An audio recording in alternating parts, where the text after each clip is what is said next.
बड़ा मन चंचल और दुविधा में फंसा रहता है, क्या करूं? यहां पहला भक्ति का लक्षण है श्री गुरु चरणों का आश्रय लेना। श्री गुरु चरण पादाश्रया। जब हम गुरुदेव के चरणों का आश्रय ले लेते हैं तो ये प्रश्न ही नहीं बनता जो वो प्रश्न कर रहे थे। ये प्रश्न उन्हीं का बनता है जो मनमुखी चाल चल रहे हैं। गुरुमुखी में ये प्रश्न नहीं। बोलो जितने गुरुमुखी हो तुम्हें प्रश्न है कि मुझे क्या करना क्या नहीं करना। तुम्हें पता होगा मुझे किसकी उपासना करनी हो, कैसे करनी है। अगर इतना पता नहीं तो गुरुमुख नहीं हो, कंठी बंधवा लिए हो, अभी गुरुमुख नहीं हुए तुम। गुरुमुख वही जिसका समाधान हो चुका है। क्या समाधान? मेरे आराध्य देव श्री प्रिया प्रीतम, उनकी उपासना ये पूरा पता है। अब उसमें कोई मिलावट की जरूरत नहीं। इसलिए भक्ति के प्रथम अंग का श्री गुरु चरणों का आश्रय, यहां से प्रारंभ ही होती है। असली भक्ति का स्वरूप यहीं से प्रारंभ होता है, गुरु चरण आश्रित। एक बहुत प्रवीण बुद्धि के उन्होंने कहा कि अगर हम अव्यक्त को गुरु बना लेते हैं तो व्यक्त गुरु बनाने की जरूरत क्या है? पकड़ो, अव्यक्त वाणी चल रही, यहां वाणी है अव्यक्त, पकड़ो उसको, पकड़ के दिखाओ। नहीं, आप नहीं पकड़ पाएंगे। तो वही अव्यक्त सत्ता व्यक्त गुरुदेव के रूप में, गुरु साक्षात पर ब्रह्म, और वही उपदेश देने के लिए आती है। अव्यक्त आके तुम्हें डांटेगा नहीं। अगर अव्यक्त गुरु की बात माननी है तो सब लोग शांत होकर अपने हृदय में देखो। जब तुम गलत करना चाहते हो, अव्यक्त गुरुदेव तुम्हें उपदेश देते, मानते हो तुम उनकी बात? देखो ना, अंदर आता गलत है, नहीं करना, मानते हो बात? और व्यक्त गुरुदेव धज्जियां उड़ा देंगे तुम्हारी। अगर जरा भी तुम आश्रय छोड़ के भाग गए तो बात अलग है। जरा भी आश्रय लिए तो तुम्हें सुधरना पड़ेगा। आज नहीं तो कल, कल नहीं तो परसों तुम्हें भगवत प्राप्ति होगी, पक्का होगी, क्योंकि गुरु की नजर पड़ चुकी है। अब तुम्हें विकार परास्त नहीं कर सकते। श्री गुरु चरणों का आश्रय लेना पहला। दूसरा, श्री गुरु चरणारविंद के आश्रित होकर उनसे मंत्र दीक्षा लेकर इष्ट से संबंध का परिचय जानना। गुरुदेव से मंत्र दीक्षा लेकर इष्ट से संबंध का परिचय जानना। आपको पता है आपका क्या संबंध है? पता होगा आपका अपने इष्ट से क्या संबंध है? पता है? भाव संबंध को गुरुदेव जो प्रदान करते हैं वो तो पता ही होगा कि आपका आपके इष्ट से क्या संबंध है, नहीं है? हाँ, ये अंदर का विषय है। अपने इष्ट से क्या संबंध है ये आपको पता होना चाहिए। गुरु मंत्र दीक्षा और इष्ट संबंध भक्ति के 64 अंगों में दूसरा। पहला है सबसे पहला गुरु आश्रय। एक आए थे बहुत ज्ञानी जी, बहुत बड़े ज्ञानी थे। मुझे मोह क्यों है? भ्रम हो गया है। ये भ्रम क्यों है? क्योंकि अज्ञान है। यह ज्ञान क्यों है? क्योंकि आप स्वीकार किए। ये आप कौन है? ब्रह्म है। ये ब्रह्म कैसे है? वह किसके चेला हो? गुरु बनाया किसी को? ने बनाने की चेष्टा की थी, किसी का नाम लिया, बोले बनाया तो किसी को नहीं, तुमको कुछ नहीं हो। तो भक्त क्यों है? माथे में तिलक लगाया कोई प्रश्नवाचक चिन्ह का? नहीं, देख के ही पता चल जाएगा कि संप्रदाय के हो। नहीं चल क्यों संप्रदाय के हो?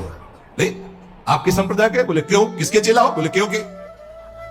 वैसे ये प्रश्नवाचक चिन्ह नहीं होता। तिलक लगाया कोई प्रश्नवाचक चिन्ह का, दूर से पता नहीं, दूर से डर जाएगा लोग। और संप्रदाय बोले क्यों वाला है? बच्चों इसका समाधान नहीं है। क्यों क्यों क्यों? इसका उत्तर क्या है? आप बोलो इसका उत्तर क्या है? गुरु पादाश्रया पहला, और दूसरा है गुरु से मंत्र की दीक्षा और इष्ट संबंध। हर उपासक को पता होना चाहिए हमारा इष्ट से क्या संबंध है।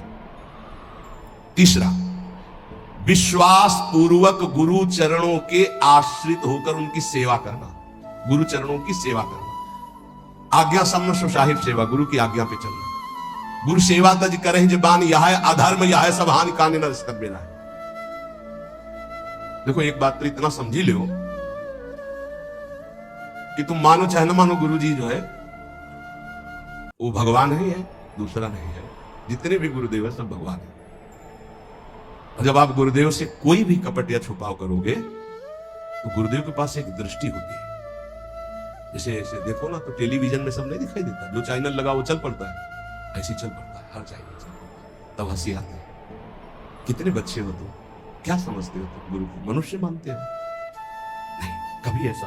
हम सबसे हाथ जोड़कर प्रार्थना करते हैं, एक घर ऐसा रखो जहां सत्य की व्यवहार वृत्ति हो। गुरुदेव माफ हो जाएगा, सब माफ हो जाएगा, हमारी बात मान लो।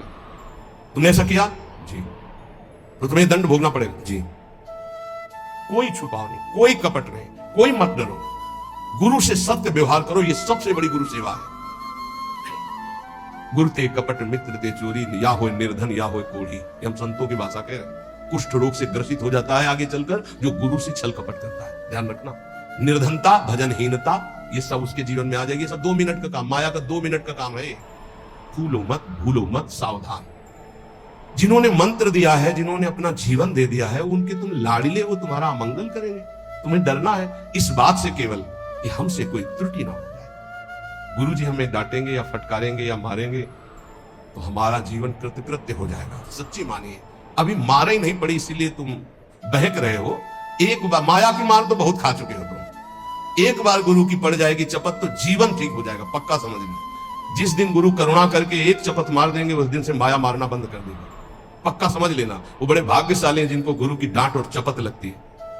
मनमानी आचरण करके ऐसा मत करना कि अब चपत खानी ही है कुछ ऐसा करे कि नाराज हो जाए तो फिर दिन भर नाराज बने रहेंगे, इतने हैं। अगर हमसे कोई गलती होती है, गुरु हम पर नाराज होते हैं, चपत मार देते हैं, तो माया की चपत से मुक्त हो जाओगे, पक्का। डरना नहीं, डरो इस बात से कि कहीं हमारे और गुरु के संबंध में कोई बीच में ना आ जाए, बस ये बात, कहीं दरार ना पड़ जाए। और जो डर होता है वो माया जनित, हम डरते नहीं। नरसिंह भगवान से सब डर रहे थे, प्रहलाद जी डरे क्या? दौड़ के गोद में हमारे गुरुदेव है, हमारे माता पिता है, हमारे मित्र हैं, हमारे प्रीतम है, हमारे स्वामी, यही सब है। तुम्हें माता च पिता तुम्हें, तुम्हें बंधुश्च सखा तुम्हें। तो गुरुदेव के प्रति निष्कपट निश्चल भाव रखना, इससे बड़ी कोई सेवा नहीं है।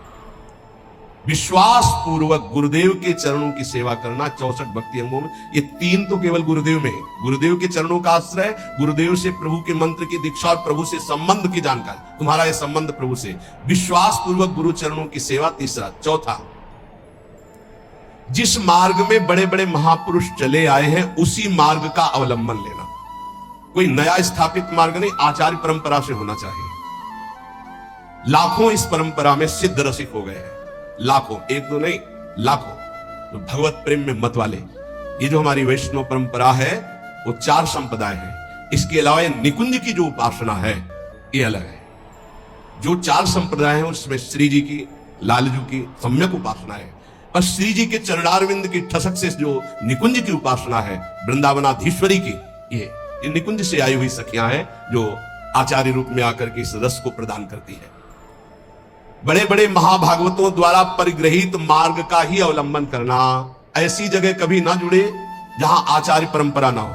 ध्यान रखो, परंपरा देखनी चाहिए, आचार्य परंपरा देखनी चाहिए। जहां राधा विष्णु संप्रदाय करता आचार्यो राधा मंत्रदा सदगुरुश्च मंत्रो राधा यश्च सर्वात्मनैवं वंदे राधा पाद पद्म प्रधानम शीत हरिवंशम। 5वां, गुरुदेव से भागवत संबंध में पूर्ण जानकारी होनी चाहिए। भागवत धर्म हमारा क्या है, जिस धर्म में हम दीक्षित हुए, हमारा कर्तव्य क्या है, हमारा लक्ष्य क्या है, हमारी दिनचर्या क्या होनी चाहिए। 6वां, अपने आराध्य देव की प्राप्ति के लिए भोगों का त्याग कर देना। जैसे कल एक भगवत पार्षद स्वरूप वो कह रहे थे कि कहीं कहीं हमको प्याज लहसुन बना भोजन मिल जाता है तो हम पा लेते हैं, तो अपराध तो नहीं। हमने कहा अपराध की बात तो अलग रही, लेकिन आप अपने स्वरूप को तो देखिए, आप कौन है। कंठी बंधी है, तिलक लगा हुआ है, ऐसे कोई कहीं भी बना के दे दे हम पालेंगे। क्या आप अपने लाला को लगाए बिना भोग पालेंगे? अब इसका उत्तर नहीं था। इसलिए जो भोग हम प्रभु को नहीं पवा सकते वो हम नहीं पा सकते, पक्का। भगवान के निमित्त भोगों का त्याग करना 6वीं भक्ति है। जो हम प्रभु को भोग नहीं लगा सकते हम नहीं पा सकते। 7वां, मथुरा वृंदावन आदि जो भगवत धाम है इनमें निवास करना। प्रभु के अपने आराध्य देव की, जैसे रामोपासक तो चित्रकूट है, अयोध्या है, कृष्णोपासक ब्रज 84 कोशिश, जैसे हम प्रियाजू के उपासक तो हमारा जीवन वृंदावन है। अगर आप अखंड वास नहीं कर सकते तो 3 रात्रि वास कर लीजिए। जीवन में कभी आपको फुर्सत मिले तो आ जाइए, 3 रात्रि वास। पहले दिन उपवास कीजिए, दूसरे दिन फलाहार, तीसरे दिन एक बार अन्न और चौथे दिन चले जाइए। नियम से रहिए। अगर आप कभी अवसर मिले तो कार्तिक मास है, सावन मास है, 10-15 दिन रुक गए, नहीं है तो 3 रात्रि रुक गए, नहीं ज्यादा है तो 24 घंटे रुक गए, लेकिन यात्रा करनी चाहिए। महाप्रभु चैतन्य देव जी ने जब जगन्नाथपुरी में नवद्वीप के सब वैष्णव जन गए थे तब यही कहा था कि गृहस्थी में विशेष भगवत आराधना का समय नहीं रहता, तो साल 6 महीने में ऐसा समय निकालना चाहिए कि 2-4 दिन साधु समागम करें, धाम वास करें, पुरी में वास करें, भगवत दर्शन, ऐसा करना चाहिए।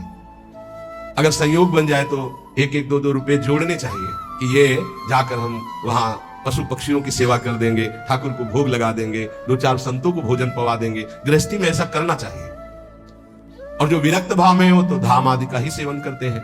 7वां यह है मथुरा, वृंदावन, ब्रज, ऐसे 84 कोश है हमारा परम पावन ये ब्रज धाम, तो निवास करना चाहिए जितने दिन हो सके। अखंड तो कहो, कोई कोई विशेष भाग्यशाली ये लाभ लेता है। 8वां, किसी के द्वारा दी हुई वस्तुओं को अगर विरक्त है तो उतना ही स्वीकार करे जितनी आवश्यकता है, अनावश्यक नहीं।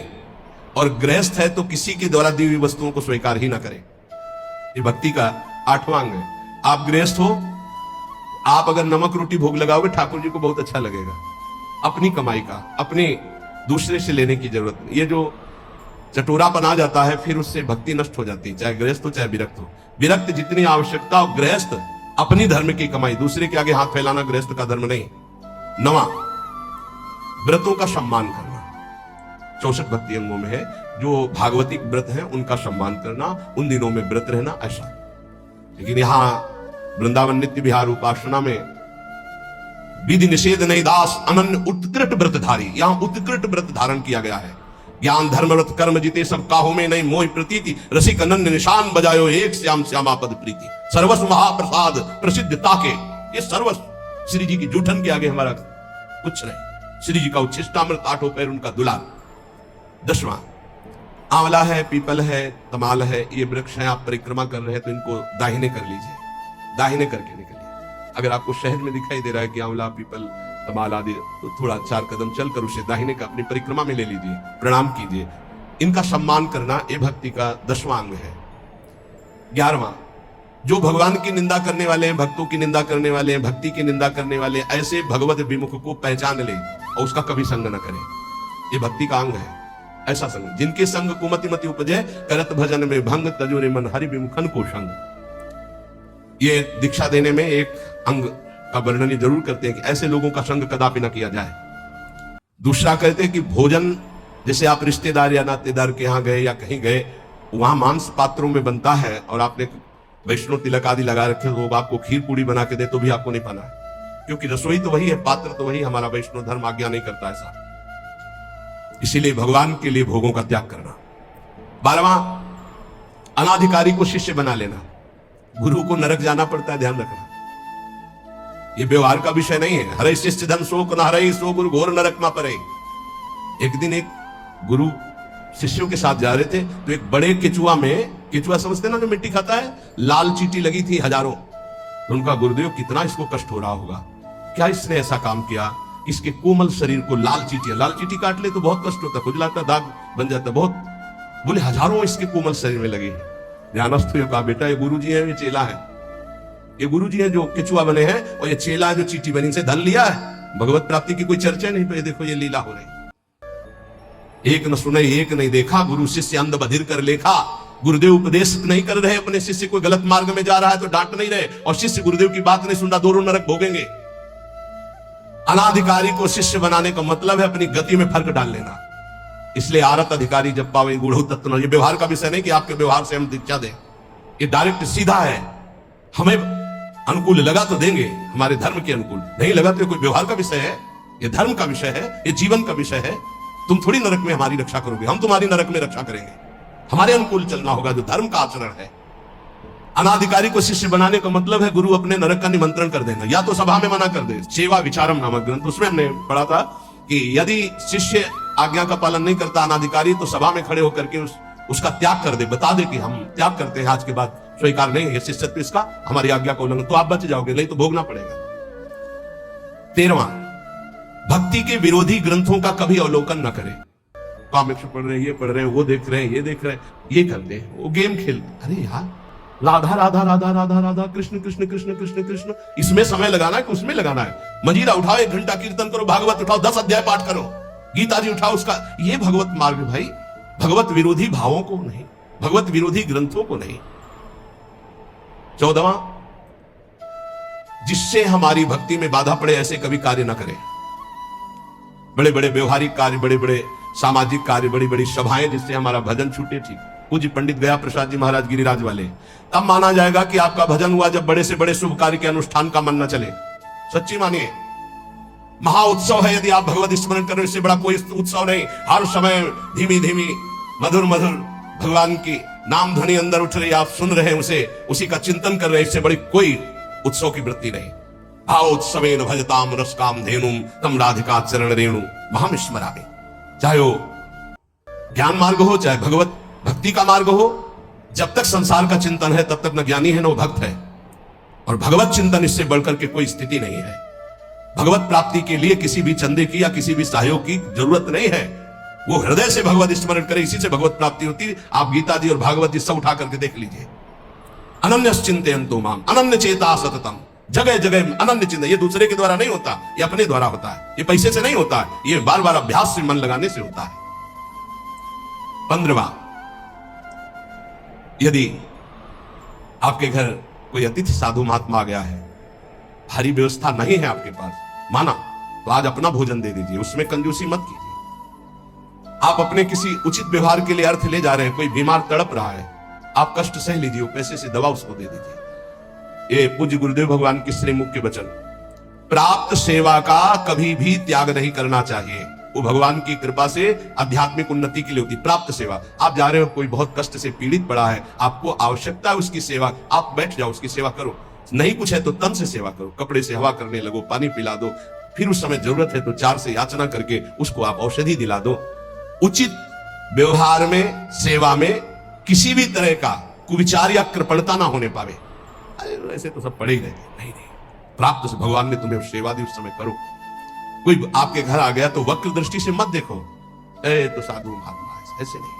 भगवान आए, तुम्हारे पापों का नाश हो जाएगा मंगल के लिए। अगर वो रोटी मांग रहे, भोजन मांग रहे, आप दौड़ कर जाइए, दरवाजे पर उनको भिक्षा दीजिए। सच्चा महात्मा कभी घर में नहीं घुसेगा, ये ध्यान रखना। ऐसे नहीं घुसेगा कि आपके गेट को लांग कर अंदर भिक्षा में जाए, ऐसा कभी नहीं, सिद्धांत नहीं। जो सच्चे मार्ग का पथी को दरवाजे पे ही राधे श्याम बोलेगा, वो अंदर आ ही नहीं सकता। तुम्हें निश्चिंत रहना है। और जो अंदर आने की बात चेष्टा करे तो आपकी श्रद्धा, आपका परिचय है तो ठीक है, नहीं तो अनुमति नहीं है, पक्का। इसमें कभी धोखा नहीं खाओगे। जो सच्चे मार्ग का पथी को, उसको गुरुजन शिक्षा देते हैं, भिक्षा गेट के बाहर ही ली जाती है। भिक्षा कभी ऐसा नहीं कि आंगन में जाकर मांगी जाती हो, कभी नहीं। जो आंगन में जाने की चेष्टा करे, वो आपका परिचय हो तो ठीक है, आपका विश्वास तो ठीक है, अन्यथा हमारे शास्त्र आज्ञा ऐसा नहीं है। कभी कोई भिक्षा के लिए आ जाए तो अपना भोजन दे दे, लेकिन उसका तिरस्कार न। अगर आप में इतनी भी श्रद्धा नहीं तो 2 बातें तो कर ही सकते हैं। राधे श्याम, वो कह रहा है हमें अमुक चीज चाहिए, असमर्थ हूं, आप जल पी लीजिए। मृदु वचन बुला दीजिए, ऐसे शब्द बोलिए कि उनको बचने का दरिद्रता। आपको नहीं देने की सामर्थ्य, आप मना कर दीजिए। लेकिन कटु वचन और रुद्र दृष्टि अगर अतिथि की प्रति की गई तो सारा आपका पुण्य नष्ट हो जाएगा, सारा पुण्य नष्ट हो जाएगा। यह धर्मशास्त्र के अंतर्गत की बात है। उचित व्यवहार, उचित सेवा का अवसर आया, उसमें कंजूसी मत कीजिए। देने में संकोच नहीं होना चाहिए। अब हमारा फिर क्या होगा? वो विश्वंभर देख रहा है, बहुत सुंदर व्यवस्था करेगा। आज तक जिसने साधु सेवा की, भगवान की प्राप्ति हुई, भगवान की कृपा प्राप्ति हुई। कभी ऐसा नहीं हो सकता कि संत सेवा वाला, कभी नहीं हो सकता। श्री जी उसके वैभव, उसके सेवा में उपस्थित, भगवान उपस्थित है। त्रिलोचन जी के यहाँ संत सेवा में स्वयं भगवान श्री हरि अंतर्यामी बन नौकर बन करके चले गए। तो ये कभी ना सोचो कि भिक्षुक को, साधु सेवा को अगर हम स्वीकार करेंगे तो हमारा कुछ चला जाएगा। नहीं नहीं, एक का वो लाखों देता है, ऐसा महान है उनका मालिक। भक्त का ये 15वां लक्षण है 64 अंगों में कि आए हुए प्राप्त अतिथि सेवा, संत सेवा या किसी की ऐसी परिस्थिति, उसमें कंजूसी ना करे, वो बड़े भाव से सेवा करे। 16वां, कुछ भी नष्ट हो जाए शोक ना करे। शोक क्यों ना करे? हमारी बड़ी कीमती वस्तु नष्ट हो गई तो जिसने अनंत ब्रह्मांड बनाया, मेरा स्वामी जिस समय चाहेगा वो उससे बड़ी कीमती वस्तु दे देगा, मैं शोक क्यों करूं? दूसरा, क्रोध न करे। क्रोध होता है कामना से। जब हमारी कामना की पूर्ति में बाधा लगता है तो कामा संजायते क्रोधा। अगर हमारी कामना की पूर्ति नहीं तो हरि कोई बहुत मंगल में विधान कर रहे हैं, मैं क्रोध नहीं कर रहा। अगर कोई हमारा अपमान कर रहा है तो हरि बहुत कृपा कर रहे हैं, मेरे देहाभिमान को गलित कर रहे हैं। अगर कोई हमारी निंदा कर रहा है तो हमारे पापों को नष्ट कर रहा है। उससे जैसा हमारा प्यारा मित्र कौन हो सकता है? तो हमें क्रोध बनता ही नहीं किसी पर करने को। और भी काम आदि विकारों के वशीभूत ना होना, ये 16वां अंग है। 17वां, आप भले अपने देव इष्ट देव के अनन्य हैं, लेकिन किसी भी देवी देवता का आप निंदा या अपमान न करें, नहीं तो आपके इष्ट देव से आपकी गति खत्म हो जाएगी। अनन्यता के ठसक में आकर कहीं किसी की निंदा न कर दे, कहीं किसी का अपमान न कर दे। सब में हमारा इष्ट विराजमान है।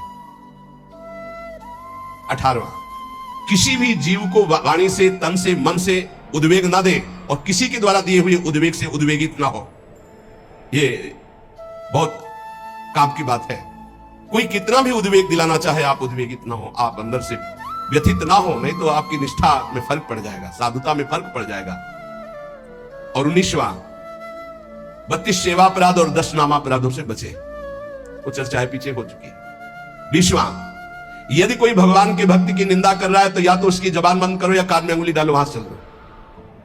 राधा राधा राधा राधा। भक्त निंदा कान में नहीं पड़नी चाहिए।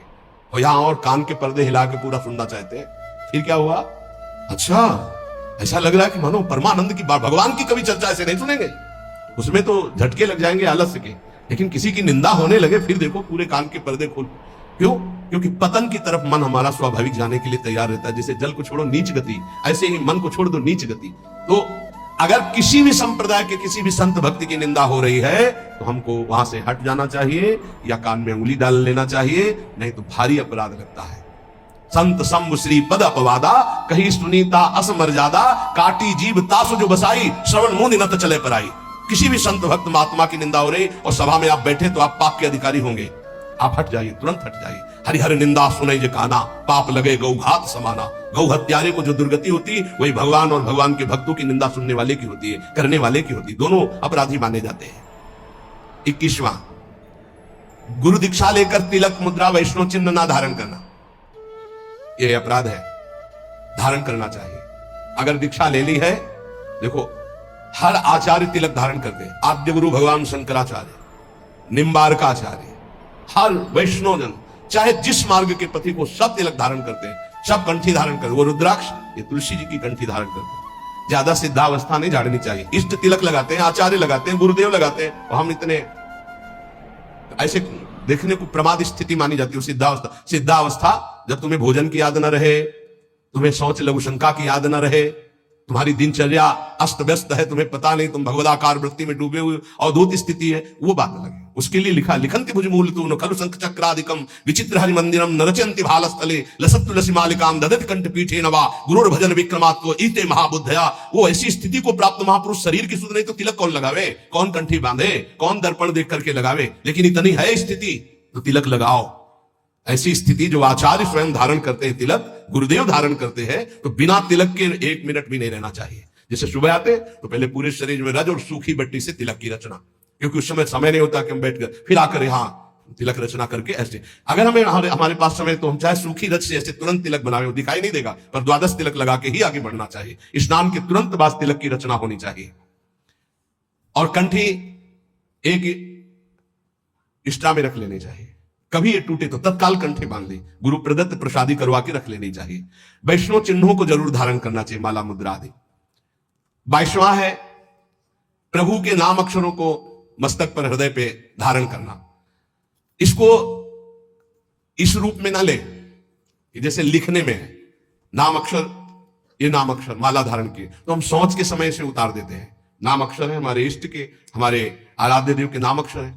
आराध्य देव का, गुरुदेव का नाम रूप विराजमान है, छाती से लगा रहता है। पर जब हम शौच आदि क्रिया करते तो इनको हम पवित्र स्थान में या अपने आस जो सैया है सिराने रख देते हैं या ऐसे उच्च स्थान पर रख देते हैं। अगर हम राधा नाम मस्तक पर लिखें इसके अनुसार, अगर इसको हम इस भाव में अर्थ लेते हैं कि प्रभु के नामाक्षरों को शरीर पर धारण करना, ये है हम राधा नाम बाजूबंद बांध सकते हैं, राधा नाम लिखकर हृदय में धारण किए हुए, पर हम शौच के समय उतार देते हैं। अगर हम अक्षर बनाते हैं यहां तो हम जब स्नान करेंगे तो हमारे अधोअंगों में और पैरों में हो जाएगा।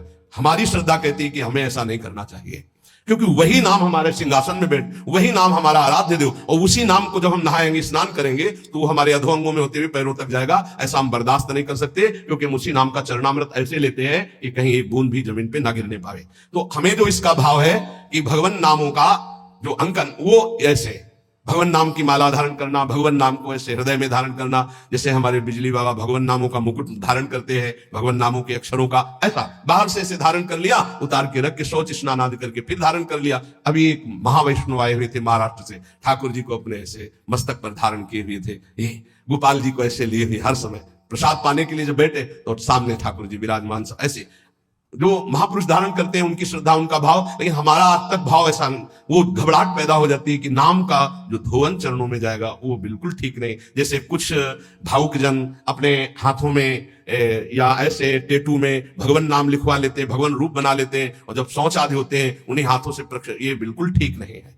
आपको भगवत रूप पहना, यहां पहनिए, समय से उतार कर टांग दीजिए, फिर शौच स्नान करके फिर धारण कर लीजिए। ऐसा मत कीजिए जो ये अंकित करवाना है, तुम्हें ज्ञान नहीं। अब यहां लिखा है राधा कृष्ण, अब शौच तो वही पानी, वो हाथ धोना, वही नहाओगे वही, ये फिर नाम का जो प्रकाश है वो आनंद में नहीं आ पाएगा। ये बात नाम का आदर, नाम का आदर करना। एक बार पूज्य राधा बाबा ने देखा कि ठाकुर घनश्याम दास जी गीता वाटिका बैठे ही अंगुली से ऐसे लिख दिया राधा, और बाबा उधर से निकले तो अरे ठाकुर ये गलती क्या कर दी, अब इसके एक कण में भी पैर पड़ेगा, सारे सुकृत नष्ट हो जाएंगे। राधा नाम लिखा, बैठ गए बाबा, पूरी रथ समेटी, एक एक सब समेट करके और तुलसी के घेरे में डाला का ठाकुर ऐसी गलती मत करना। नाम को जो पहचान गए, नाम को जो जान गए, वो नामी को अधीन कर लेते हैं। इसलिए नाम का आदर करना है, पर ऐसे लिखना, ऐसे धारण करो। हम कह रहे हैं पूरे नाम की माला बनाकर ऐसे बांध लो, नाम की बाजूबंद बना लो, नाम के कुंडल बना लो, नाम के कंठहार बना लो, लेकिन नाम को अगर हम अंकित करते हैं तो धुलकर हमारे अधोअंगों में जाता है। ये हमारी पर्सनल, हमारे हृदय की भावना है। तो जो इसमें अक्षर में लिखा है कि भगवान नाम के अक्षरों को शरीर पर धारण करना, धारण करना है, तो अंकित करा करके, जैसे तुलसी जी पर है, तमाल जी पर है, कदम्ब जी पर है, फिर हम उसको धारण करते हैं। 23वां, प्रभु को निवेदित माला, पुष्प, तुलसी आदि का बड़े आदर के साथ सेवन करना। श्री चरणों की चढ़ी हुई तुलसी, अहो भाग्य, नाक से सूंघे, मस्तक पर लगाए, ओहो आज हमें प्रभु की प्रसादी तुलसी मिली, प्रसादी पुष्प मिला, प्रसादी माला मिली, हृदय में आह्लाद होना चाहिए। बार बार ऐसे, ओहो आज तो बड़ी कृपा हो गई, साक्षात प्रभु ने प्रसाद दिया। अरे धर दो, हाँ धर दो, ऐसे नहीं, तत्काल उसको प्रणाम करो और माला को माथे पे लगाओ, सूंघो, तुम्हारी इंद्रियां पवित्र हो जाएंगी, भगवत भक्ति बढ़ेगी। 24वां, भगवत विग्रह के सामने नृत्य करना। प्रभु विराजमान है, राधा राधा जैसे बन रहा है, हमारे मालिक है, हमारे स्वामी है, रिजवार है, रीझ जाएंगे। नृत्य करना ये 64 अंगों में एक अंग है। 25वां, भगवत स्वरूप को साष्टांग दंडवत प्रणाम या पंचांग दंडवत प्रणाम ये करना। 26वां, जैसे गुरुदेव पधारे या भगवत विग्रह पधार रहे तो सबको खड़े हो जाना चाहिए। जैसे अपनी श्री जी श्रृंगार ग्रह से पधार रहे हैं या मंगला में शयन ग्रह से पधार रहे हैं तो सबको खड़े हो जाना चाहिए। श्री जी पधार रहे हैं, गुरुदेव पधार रहे हैं, खड़े हो जाना चाहिए। भगवत विग्रह का, गुरुदेव का अभ्युत्थान, उनको देखकर खड़े हो जाना, सम्मान करना, ये भक्ति का 26वां अंग है। 27वां, आप देख रहे हो कि चाव जा रहा है, चाव कहते हैं ठाकुर जी की शोभा यात्रा। पहले आप प्रणाम करो, किसी की भी जा रहे हो, किसी भी ठाकुर की, किसी भी वैष्णव की प्रणाम करो, साष्टांग या पंचांग जैसी श्रद्धा वाले सबको। फिर 5-10 कदम पीछे पीछे चलो, फिर प्रणाम करके वापस आ जाओ। ये वैष्णव मर्यादा है, ऐसा नहीं दिखा रहे उन संप्रदाय, वैसे सारे सुकृत नष्ट हो जाएंगे, इसीलिए भक्ति बढ़ती नहीं। अरे कोई कृष्ण बोले, कोई राम बोले, कोई हरि बोले, कोई शिव बोले, सबकी चरण धूल मेरे माथे पे, ये सब महाभागवत जन है। ये जो दृष्टि रखते हैं ना ऐसे कि संप्रदाय के, ऐसे ये पुण्य नष्ट हो जाएंगे। कोई भी भगवत विग्रह, जैसे कोई भक्त है अपने ठाकुर जी को माथे पे विराजमान किए, प्रणाम करो, 5 कदम उसके साथ चल दो। नाम कीर्तन हो रहा है तो अपना मंत्र जपते हुए साथ चल दो, फिर प्रणाम करो, वापस आ जाओ, इससे कृपा प्राप्त होगी। प्रभु की चाव या सवारी के पीछे कुछ कदम चलना, अगर बहुत समय है तो आप साथ चल रहे तो 5 कदम तो चल ही सकते हैं। 28वां, प्रभु के श्री विग्रह के दर्शन के निमित्त जाना। बिहारी जी, राधा रमन, राधा वल्लभ, यहां तो घर घर ठाकुर तुलसी सेवा। प्रभु के मंदिरों, और अगर आपका शरीर स्वस्थ है तो सवारी मत लीजिए, आपका शरीर स्वस्थ है तो नंगे पैर जाइए। यहां तो सिर भर जाऊं उचित असमोरा, मेरे प्रिया प्रीतम का धाम है, उनके दर्शन करने जा रहे, मंत्र जप करते हुए नंगे पैर, यहां कोई कांटे थोड़ी पीछे मार जूता और चप्पल पहनकर चलना। सही बात, बड़ा दुर्भाग्य है अगर ये पहनकर अपने को चलने को होता है। ये तो डॉक्टर मना किए कि वैसा ऐसा नहीं, तो जीवन भर हो गया नंगे पैर ही रहे। जो सुख मिलता है रज स्पर्श से पादुका, ये दुर्भाग्य है। प्रभु के मंदिर कम से कम, कोई कई तो सीढ़ियां भी चढ़ जाते हैं पादुका से, क्या करें, नहीं तो पादुका पहने दर्शन करें। अरे प्रथम सीढ़ी में पैर रखने के पहले तो पादुका उतार दे कहीं। अगर तुझे पादुका में चित्त वृत्ति लगी रहेगी तो पैर के ही मत जा। क्या कांटे बिछे हैं प्रभु के धाम में, मंदिर में दर्शन करने, इतना तो कर ले। 29वां, प्रभु के मंदिर में दर्शन करके 4 प्रदक्षिणा करना। अगर समय नहीं तो दाहिने करते हुए जाओ, दर्शन करके निकल जाओ। समय है तो 4 प्रदक्षिणा कर लेनी चाहिए, ये बहुत लाभ प्राप्त होता है। 4 प्रदक्षिणा हमारे श्री प्रिया प्रीतम जी की होती है। 30वां, प्रभु के श्री विग्रह विराजमान करना और उनकी सेवा करना, ये वैष्णव धर्म है। सबके पास सेवा होनी चाहिए, चाहे नाम सेवा हो, चाहे रूप सेवा हो, छवि सेवा हो, श्री विग्रह सेवा हो, सेवा होनी ही चाहिए। क्योंकि बिना सेवा किए मानसिक सेवा में प्रवेश नहीं, और बिना सेवा के आप जी कैसे सकते हैं, पानी कैसे पीते हैं, भोग कैसे पाते हैं? जब भोग लगा लेते हैं तब पाते हैं। तो प्रगट में सेवा हर वैष्णव के पास होनी चाहिए, चाहे राधा नाम की सेवा क्यों ना हो। 31वां, प्रभु के लिए परिचर्या करते हुए पंखा डुलाना, चवर डुलाना, माला गूंथना, चंदन घिसना, जहां प्रभु विराजमान हो सोहनी लगा करके पोछा लगाना, विविध प्रकार की भोग तैयारी करना, ये विविध प्रकार की जो परिचर्या है ये बहुत बड़ा लाभ प्रदान करती है। इसी परिचर्या के बल से अम्बरीश जी की रक्षा में सुदर्शन चक्र था। चक्रवर्ती सम्राट होते हुए स्वयं पोछा ठाकुर जी के लिए लगाते थे, स्वयं परिचर्या करते थे। ये छोटी मोटी बात नहीं जो आप पंखा करते हो, चवर करते हो, श्री जी की सेवा में हो। साक्षात श्री जी ने स्वीकार किया है, चाहे वो कोई गेट सेवा में हो, चाहे सब श्री जी की सेवा में। सेवा परिचर्या से आराध्य देव को अधीन किया जाता है। 32वां, प्रभु के सम्मुख बैठ करके उनके गुणों का गान करना, उल्लसित होकर गाना चाहिए। प्रभु राग रंग नहीं देखते। मानत अपनो भाग राग करत अनुराग बिन दीखत सकल भाग श्री हरिवंश कृपा बिना। बहुत सब राग रागिनियों का ज्ञान है लेकिन अनुराग नहीं है तो प्रभु नहीं रीझते। हाँ, लोग तो रीझ जाएंगे, प्रभु नहीं रीझेंगे। अब देखा है राग रागिनियों में प्रधानता रखने वाले पर, और लोगों की तालियां है, लोगों का भाव देखते हैं। प्रभु बैठे उनकी तरफ पीठ है, ऐसे प्रभु हैं, ऐसे बैठे राग रागिनी, सामने तालियां बज रहे, सामने बज रहे। मानत अपनो भाग राग करत अनुराग बिन दीखत सकल अभाग। कोई राग नहीं आता, आप ऐसे गा रहे तो वाह वाह ठाकुर जी बोल उठेंगे जिस दिन भाव से गाओगे। नाम बाणी जहां श्याम श्यामा तहां, नाम बाणी सुनत श्याम श्यामा सुबत। प्रभु के सम्मुख गान करने का सौभाग्य जानते हो, ये जो आप लोग बैठकर गान करते हो बड़ी विशेष कृपा है। उनके लीला गुण गायन से बहुत जल्दी वो प्रसन्न हो जाते हैं।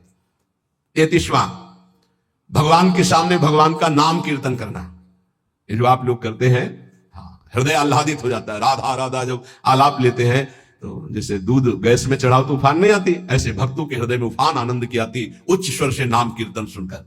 34वां, इष्ट मंत्र का जाप का नियम होना, जैसे गुरुदेव देते 11 माला, 21 माला, 33 माला, जो भी वो संख्या जरूर पूरी करनी चाहिए। इष्ट मंत्र की जो संख्या है गुरुदेव ने जो दिया है, ये भक्ति का अंग है, जरूर पूरा करना चाहिए। ध्यान देना चाहिए कि हमें इतना मंत्र जो गुरुदेव ने कहा वो जपना ही जपना है। इष्ट मंत्र का नियम पूर्वक जप का ये भाव गुरुदेव ने जो दिया उसको पूरा करना चाहिए।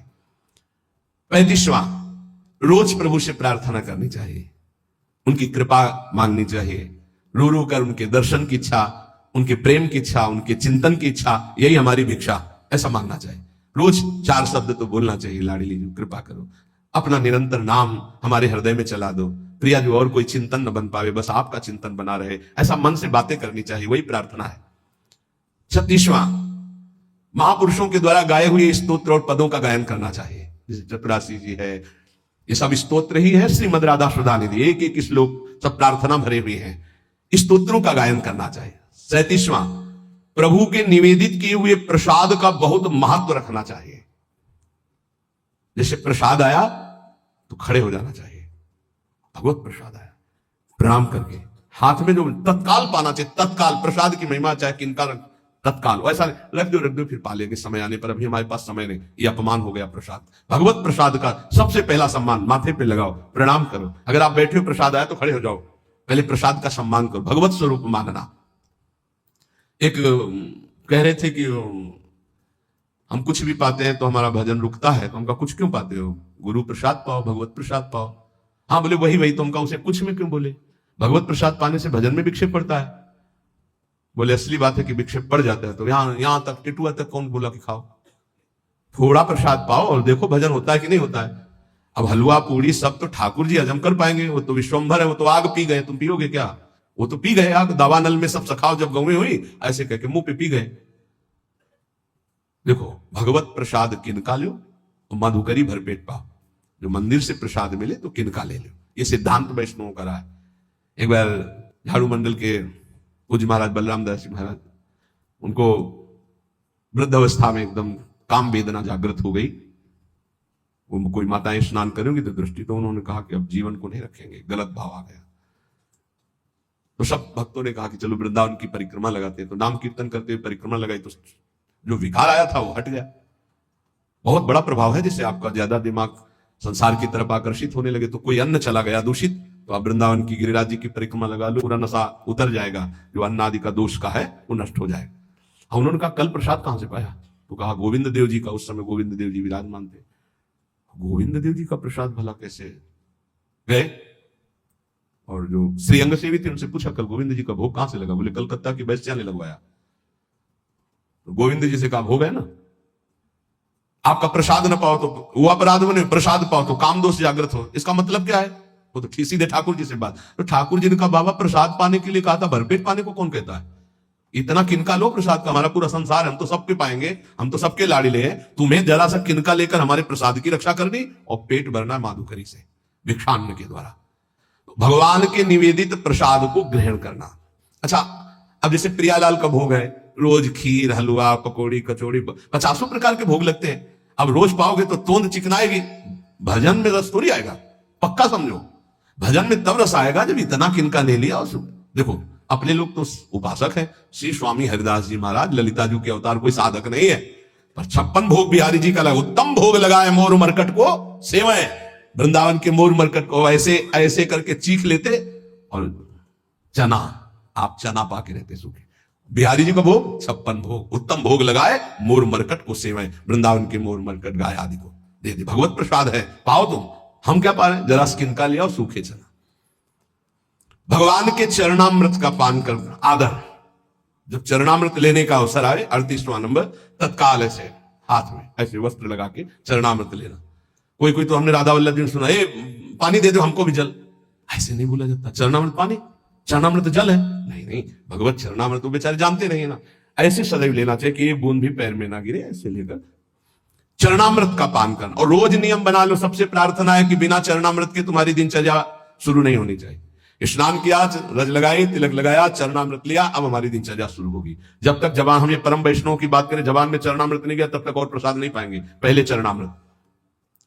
और 39वां, प्रभु को चढ़ी हुई सुगंधित इत्र धूप आदि ग्रहण। इत्र का जैसे फुहा श्री जी के अंग, बहुत मंगलमय श्री ओ से गंधारी मेरी प्रियाजू के श्री अंग का स्पर्श किया। इसीलिए इन प्रेमी जनों को समझ पाना मुश्किल होता है। अब इत्र की सुगंधारी पान का पीड़ा मुख में लगा हुआ है तो लगता है कि कैसे पान खाए हुए जो निषेध है, माला पहने हुए जो निषेध, संत को इत्र लगाए हुए जो निषेध, पर ये निषेध नहीं है, यहां ये विधि है। वैष्णव सेवा, वैष्णव संप्रदाय में भगवत आराधना में ये विधि है। प्रभु को चढ़ा हुआ इत्र और धूप आदि की गंध लेना, सुगंध लेना, इससे भक्ति बढ़ती है। 40वां, पवित्र होकर ही भगवत विग्रहों का स्पर्श करना, अपवित्र दशा में नहीं। पर बहुत पवित्रता का थोड़ा निर्वाह आजकल बहुत कठिन हो गया है। अब इतने बढ़िया बाथरूम बने हुए कि रज का तो छू नहीं सकते हैं, वही साबुन से ऐसे कर लिए तो हमारी दृष्टि में अपवित्र ही मानते हैं। अगर रज का सेवन नहीं तो अपवित्र है। और अगर आप कि वस्त्र उस शौचालय वाले पात्र में है ना, उसमें छू गए तो हम अपवित्र मानते हैं, वो सेवा लायक नहीं। बहुत संभाल करके, आजकल वो अटैच बाथरूम है ना, बहुत संभाल करके, पवित्रता बड़ा कठिन हो गया है। 41वां, जब दर्शन करने जाए तो आचमन करके पवित्र होकर के ही भगवत दर्शन करने जाए। 42वां, अगर आप दर्शन करने गए हो, पर्दा आ रहा है कि आरती होने वाली है तो रुक जाइए, चाहे जितना बड़ा काम हो, भारी से भारी कार्य को छोड़कर आरती के दर्शन करके ही जाइए। आरती का महत्व रखिए। आरती के प्रकाश में जब प्रभु के श्री अंगों का दर्शन होता है, कोटि कोटि जन्मों के अघों का मार्जन हो जाता है। 43वां, अगर कहीं भगवत चर्चा हो रही, कथा हो रही, भगवत नाम कीर्तन होता, रुक जाओ, 2 मिनट बैठ जाओ। एक घड़ी आधी में पुण्य आदि, तुलसी संगत साध की कोटि कटे अपराध। अगर भगवत चर्चा हो रही, कथा, यहां क्या हो रहा, सत्संग, बैठ जाओ। आधी में पुण्य आदि, 12 मिनट बैठ जाओ, 6 मिनट बैठ जाओ, कुछ शब्द पढ़ जाएंगे, तुम्हारा मंगल हो जाएगा। नाम कीर्तन हो रहा है, भगवत कथा हो रही, कोई संत भगवान बोल रहे, 2 मिनट सुन लीजिए, तुम्हारा मंगल हो जाएगा। भक्ति का अंग है, हाथ जोड़ करके वहां बैठ करके सुना, ज्यादा समय नहीं तो 10 मिनट सुना, चल दिया। 44वां, हर समय भगवत कृपा, गुरु कृपा की बाट जोहते रहना, गुरुदेव की कृपा की याचना करते रहना, भगवत कृपा की याचना करते रहना, क्योंकि इसी कृपा से सारी निर्विकारिता आती है। गुरु कृपा से ही निर्विकारिता, भगवत कृपा से ही आती है। 45वां, नित्य निरंतर भगवान के नाम का जाप करना। मंत्र जाप का नियम तो है ही, लेकिन उठते बैठते चलते फिरते श्वास श्वास में अपने आराध्य देव के नाम का जप करना। 46वां, नाम जप करते हुए रूप के ध्यान का अभ्यास करना। श्री राधा वल्लभ लाल को हृदय ध्यान, मुख नाम, मुख में नाम और हृदय में उनका ध्यान। 47वां, अपने द्वारा जितने भी कर्म हो रहे हैं शुभ भागवतिक, सब भगवान को अर्पित करना, अपनी दिनचर्या को जांचना कि भगवत विमुख कोई कार्य तो नहीं हो रहा है। अगर गलती हुई है तो भगवान के सामने प्रायश्चित करो कि हमसे गलती हुई ना, हृदय में जलन पैदा करो, आगे से वो गलती ना हो और सब भागवतिक कार्य भगवान को अर्पित करें। 48वां, हर समय दृढ़ विश्वास रखना प्रभु हमारी रक्षा करेंगे। निश्चित भगवान हम पर कृपालु है, हमारा कोई बाल बाका नहीं कर सकता। हर समय दृढ़ विश्वास रखना।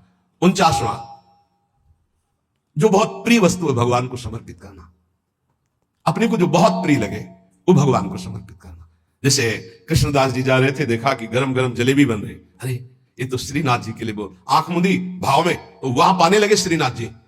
जय जय ने पूछा कि ये विठलनाथ गोस्वामी जी ने कि जय जय हमने तो यहां भोग लगाया नहीं, आप कहे, बोले कृष्णदास बाजार से भावना कर रहा है तो मैं पा रहा हूं। जो अपने को प्रिय वस्तु है, अरे ये तो श्री जी के लिए ठीक रहेगा, ये तो प्रभु के लिए ठीक रहेगा। 51, हर समय प्रभु की शरण में है, ये ध्यान रखना। हरि शरणम सनकादि रखते रहते हैं, तो हर समय अपने को ध्यान रखना कि मैं कोई अनाथ नहीं हूं, मैं दीनानाथ नाथ अनाथन हित समर्थ मोहन श्री राधा, हम प्रिया प्रीतम की शरण में हैं। 52, प्रभु के लिए ही केवल सारी चेष्टाएं करना, स्वसुख वांछा का त्याग करके, ये जब करोगे तो ये आ ही जाएगा, तत्सुख भावना में दृढ़ हो जाना। 53, प्रभु के लिए तुलसी का वृक्ष लगाना, प्रभु के लिए और वृक्षों का रोपण करना, उनकी सिंचाई करना, प्रभु के लिए दीप दान करना, ये प्रभु के लिए तुलसी जी लगाना और वृक्षों को लगाना। दुर्भाग्य हो रहा है, फ्लेट पर फ्लेट बन रहे, वृक्षों को काटा जा रहा है। जो प्रभु की प्रसन्नता के हेतु है, लता भवन सुख शीतल छां, श्री हरिवंश रहत नित्य जहां, तहां न वैभवान की। 54, भगवान के प्रिय गुणों का गान करने वाले शास्त्रों की ही चर्चा करना। और भी बहुत से शास्त्र, पर हम भगवान की महिमा से युक्त गुणों का जो रचनात्मक स्वरूप भगवान व्यास देव जी और बड़े बड़े महर्षियों ने किया, हम उनका गान करते, या जो आचार्यों ने गान किया। 55, भगवत धाम में प्रीति करना, जैसे हमारे आराध्य देव का निज धाम वृंदावन है, ये हमारा जीवन हमारा प्राण, ऐसा प्रीति करना। 56, किसी भी वैष्णव को देखते ही आह्लादित होकर दंडवत प्रणाम करना, विनय पूर्वक व्यवहार करना, और बन जाए तो उनकी आवश्यकता जो उन वस्तुओं की स्वीकार करे, संत वैष्णवों की सेवा करना, ये भक्ति बढ़ाने वाला है। यथाशक्ति भगवान के जो उत्सव आते हैं उनको मनाना, कृष्ण जन्माष्टमी, रामनवमी आदि आदि, यथाशक्ति जितना अपने पास है उसके हिसाब से हम उत्सव मना रहे हैं। दामोदर मास, कार्तिक मास का आदर करना। आप गृहस्थ हैं, अन्य समय नहीं मिलता, आ गए कार्तिक मास में 2-4 दिन रुके, नाम कीर्तन पाठ भजन संत सेवा आदि परिक्रमा आदि ऐसा करके चले गए, समय है पूरे महीना रुक गए। 49वां, भगवान के उत्सवों को यदि अकेले ना कर पाए तो और लोगों को भी सम्मिलित करके विशेष रूप से भगवान की जन्माष्टमी आदि को मनाना। 60वां, भगवत विग्रह को साक्षात श्री भगवान मानना, ना कि उसमें कोई धातु बुद्धि पाषाण बुद्धि आदि देखना। एक भक्त कह रहे थे, हमें बहुत दुख होता है जब कोई हमसे पूछता है कि तुम्हारे ठाकुर का संगमरमर के हैं या धातु के हैं या ऐसे हैं, तो मुझे बहुत कष्ट होता है। तो उनका कष्ट ना करो, यद्यपि आपकी प्रियता बहुत सही, पर सामने वाला नहीं जानता इसलिए ऐसे पूछता है, ये अपराध है, ऐसे नहीं पूछना चाहिए। भक्तों का हृदय दुखी होता है क्योंकि उनके लिए साक्षात भगवान है। 60वां, भगवत विग्रह और भगवत भक्तों की सेवा का प्रधान भाव होना, यह हमारे जीवन का परम लक्ष्य है। ठाकुर सेवा और संत सेवा, अगर दोनों में पूछा जाए तो पहले संत सेवा फिर ठाकुर सेवा। हम अगर ठाकुर जी का स्नान श्री जी का करा रहे हो, कोई भक्त आ जाए तो श्री जी को वहीं वैसे विराजमान करो, पहले उसका आदर करो, ऐसा ध्रुवदास जी ने भी वर्णन किया है। 61वां, जो भगवत शास्त्र के भगवत प्राप्ति के सूत्र है, सिद्धांत है, उनका मनन करना, श्रवण करना, गायन करना तो है ही, मनन करना। 62, भगवत भक्तों की नामावली भक्तों का कीर्तन करना, भक्तों की अर्चना करना, भक्तों की वंदना करना, भक्तों का संग करना, भगवान से भी बढ़कर भक्तों की प्रतिभाव करना, ये बहुत बड़ी बात है। 63, उठते बैठते चलते फिरते खाते पीते रात दिन जागृत स्वप्न सुसुप्ति स्फुरत में राधा पदाजत छटा, अपने आराध्य देव के चरणों का चिंतन, उठते बैठते चलते फिरते हर समय। 64, मथुरा मंडल, संपूर्ण मथुरा मंडल में इसका सेवन करना। ये भक्ति के 64 अंग सारांश में कह गए, इनकी व्याख्या की जाए तो महीनों चलेंगे, पीछे शुरू की थी तो स्मृति तक पहुंचे थे, भगवत स्मृति तक पहुंचे थे। इसलिए इन अंगों का सांगोपांग यदि उपासना हो जाए तो प्रेम का प्रादुर्भाव हृदय में हो जाए। अब इन 64 अंगों में बिल्कुल सरल भाषा में जिससे सब अंग आ जाएंगे, गुरु चरणों का आश्रय ले ले और गुरु मंत्र और गुरु नाम जो दिया हुआ है खूब रटे, सब अंग आ जाएंगे अपने आप। दो बात पकड़ लो, गुरु चरणों का दृढ़ आश्रय और गुरु प्रदत्त नाम मंत्र में रति, इसी से सब अंग जागृत हो जाएंगे। आप सुनो, पढ़ो, अच्छी बात, ना पढ़ोगे ना सुनोगे तो भी आपके अंदर आ जाएगा, क्योंकि नाम में इतनी सामर्थ्य है जो सर्वांग भक्ति प्रकाशित कर देता है। वो सब ज्ञान, वैराग्य, विवेक सब जागृत कर देता है। इसलिए हमारी सबसे प्रार्थना है, गुरु मुख से मिला हुआ नाम वो बहुत जल्दी आपको लाभ प्रदान करेगा। गुरु चरणों का आश्रय, गुरु मंत्र, गुरु नाम का जप, ये भव समुद्र से पार होने के लिए सुदृढ़ उपाय है।